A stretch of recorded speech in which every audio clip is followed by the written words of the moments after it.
సిద్దిపేట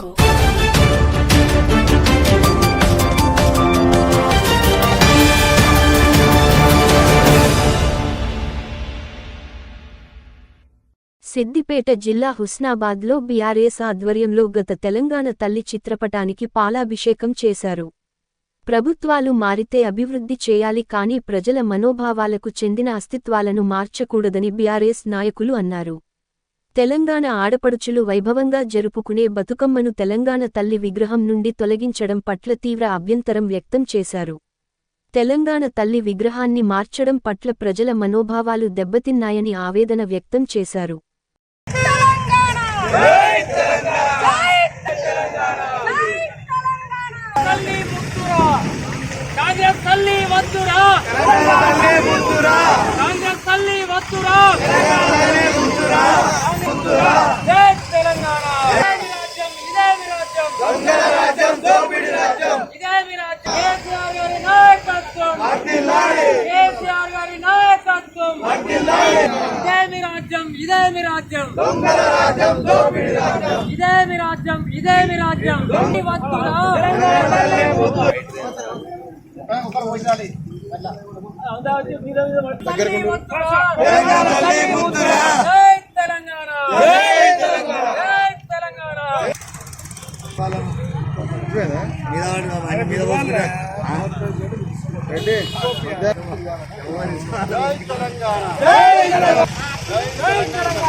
జై తెలంగాణ, జై తెలంగాణ, జై తెలంగాణ, జై తెలంగాణ, జై తెలంగాణ.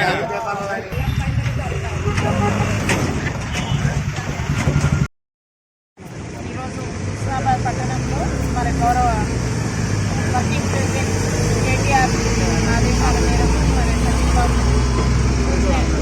విధంగా తెలంగాణ తల్లి విగ్రహానికి టీఆర్ఎస్ కుటుంబ సభ్యులందరం కూడా పాలాభిషేకం చేయడం జరిగింది. తెలంగాణ ఉద్యమంలో బతుకమ్మతోటే ఉద్యమం సాగించిన రోజులవి. మరి సంస్కృతి, తెలంగాణ సంస్కృతి సాంప్రదాయాలు ఉట్టిపడేలా మన బతుకమ్మను ఒక ఆడపడుచుగా కొలుచుకుంటాము.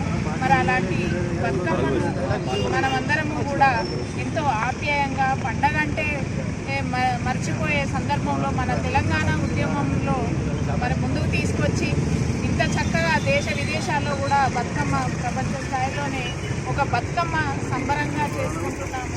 మరి అలాంటి బతుకమ్మను కూడా మన జాతికి ఎంతో భక్తి శ్రద్ధలతోటి కొలుచుకుంటున్నాము. బతుకమ్మ అనేది తెలుగు తల్లి చేతిలో ఉండాలని ఈ సందర్భంగా బీఆర్ఎస్ కుటుంబ సభ్యులందరం కూడా కోరుతున్నాము. ప్రభుత్వంలో మార్పులు అనేది ఎంతో కొంత ఉంటేనే ఉంటాయి. కాకపోతే బతుకమ్మ అనేది మన సంస్కృతి సాంప్రదాయాలు కాబట్టి మన జాతి తెలుగు జాతికి అది బతుకమ్మ అనేది ఒక విశేషంగా చెప్తున్నారు. బతుకమ్మ ఉంచాలని సందర్భంగా అందరం కోరుతున్నాము. వర్కింగ్ ప్రెసిడెంట్ కేటీఆర్ గారు మరియు మాజీ శాసనసభ్యులు సతీష్ కుమార్ గారి ఆదేశాల మేరకు ఈరోజు తెలంగాణ తల్లి విగ్రహాన్ని పాలాభిషేకం చేయడం జరిగింది. మరి ఈ కాంగ్రెస్ ప్రభుత్వం వచ్చినప్పటి నుండి ప్రజలను మభ్యపెట్టి అనేక హామీలు అమలు చేయాలి. హామీలు ప్రజల ముందుంచి ఇవాళ ప్రజల భావాలను దెబ్బకొట్టే విధంగా ఇవాళ మార్పు అనే పదాన్ని ఈ తెలంగాణ రాష్ట్ర ప్రజల భవిష్యత్తుతో ఆడుకుంటుంది.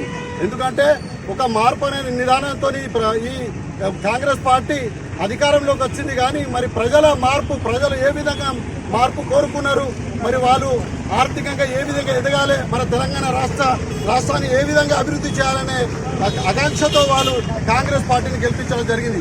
మరి ఇప్పుడు మార్పు అనేది అంటే దానికి నిర్వచనం రేవంత్ రెడ్డి గారికి టీఎస్ రాష్ట్రం టీజీ రాష్ట్రంగా మార్చడం. అంతేకాకుండా తెలంగాణ తల్లి ఏదైతుందో మరి వజ్ర వైడూర్యాలతో ఒక చేత బతుకమ్మ పట్టుకొని ఏ విధంగా అయితే ముందు తెలంగాణ తల్లి ఉండనో ఇవాళ ఆ తల్లిని ఒక దివాలా తల్లిగా మార్చడం జరిగింది. అదేవిధంగా చేతిలో మన కాంగ్రెస్ పార్టీ హస్తం గుర్తు చూపించుకుంటూ ఇవాళ తెలంగాణ తల్లిని తయారు చేయడం జరిగింది. ఇప్పటికైనా కూడా రేవంత్ రెడ్డి ఈ తెలంగాణ ప్రజల బ్రతుకులను మార్చాలి కానీ మరి టీఎస్ను టీజీగా మార్చడం, తెలంగాణ తల్లిని మరి ఇవాళ తల్లిగా మార్చడం ఇది మానుకొని ఇప్పటికైనా కూడా మరి తెలంగాణ అభివృద్ధి వైపు ప్రయాణించాలి. మరి తెలంగాణ ఏ విధంగా అభివృద్ధి చేయాలనే దిశగా ప్రయాణించాలని కోరుకుంటూ ఈ అవకాశం మా పెద్దల ఆదేశం మేరకు, మా పార్టీ పెద్దల ఆదేశం మేరకు హుస్నాబాద్ పట్టణం లోపల తెలంగాణ తల్లికి పాలాభిషేకం చేయడం జరుగుతుంది. ఈ కార్యక్రమం వచ్చిన అందరికీ కూడా రేవంత్ రెడ్డి గారు ఉన్నటువంటి కాంగ్రెస్ ప్రభుత్వం, రేవంత్ రెడ్డి ముఖ్యమంత్రి గారు చేస్తున్నటువంటి మార్పులు ఏంటి? మార్పులు తెలంగాణ తల్లి విగ్రహాన్ని మార్చడమే మార్పా? ప్రజల గురించి అవసరం లేదా? ప్రజలకు చేయాల్సిన 6 గ్యారంటీలను పక్కకు పెట్టి ఈ తెలంగాణ తల్లి విగ్రహం మార్చాలి, లేకపోతే టీఎస్ అంటే టీజీ అని చేయాలి. ఇవి మార్పులు అందుకే నన్ను ఈ మార్పులు అనేది ఇప్పుడు ప్రజలకు ప్రత్యేకంగా అర్థమవుతుంది. తెలంగాణ తల్లి విగ్రహానికి చేతిలో వరాలు వజ్రాలు, ఒక చేతి హస్తం అంటే కాంగ్రెస్కే ఓటేనే కాంగ్రెస్ పార్టీ అని తెలియజేస్తున్నటువంటి అర్థం ఆ తెలంగాణ తల్లి పార్టీ. తెలంగాణ తల్లి విగ్రహాన్ని మన కేసీఆర్ గారు సుందరంగా చేసినటువంటి ఒక మహాతల్లి, చేతిలో బతుకమ్మ, చేతిలో కర్ర, మన కంకుల కర్ర, చేతిలో బతుకమ్మ అంటే ప్రత్యేకంగా మన తెలంగాణ మహిళలకు చాలా గౌరవమైన పెద్ద పండుగ మన తెలంగాణకు బతుకమ్మ పండుగ. ఆ బతుకమ్మని చేతిలో లేకుండా, ఆ చేతిలో ఏం లేకుండా తెలంగాణ తల్లిని విగ్రహం తయారు చేయడం ఏమైనా సమస్యంగా ఉందా? ఏమైనా ఆలోచన ఉందా? ఇవి మార్పులు, ఈ మార్పులు పక్కకు పెట్టి 6 గ్యారంటీలు తప్పకుండా అమలు చేయాలని తెలియజేస్తూ, లేకపోతే చాలా ఘోరంగా ఉంటుందని తెలియజేస్తున్నాం. జై